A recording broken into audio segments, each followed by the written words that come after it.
পরবর্তীতে শিক্ষকরা বেশ কিছু দাবি দাওয়া নিয়ে বেশ কিছুদিন যাবতই তারা আন্দোলন করতেছিল। এর আগে এক নাগাড়ে প্রেস ক্লাবে তারা অবস্থান কর্মসূচি পালন করতেছিল।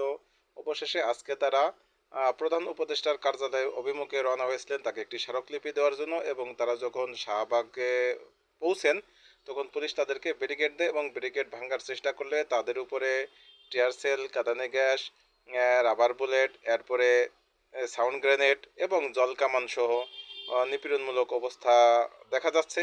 এবং সেখানে লাঠিচার্জ করতে দেখা গেছে পুলিশদেরকে। এটা একেবারেই অনাকাঙ্ক্ষিত বিষয়, কারণ সমাজের সবচাইতে সম্মানিত যে শ্রেণী শিক্ষক, তাদের আন্দোলনে এভাবে লাঠিচার্জ। অথচ আমরা বিগত 5 মাসে অনেক আন্দোলন দেখেছি যেখানে বিন্দুমাত্র পুলিশের কোনো ভূমিকা ছিল না। ইসকনের আন্দোলন সহ অনেক আন্দোলন দেখেছি যেখানে পুলিশ নীরব ভূমিকায় দাঁড়িয়েছিল।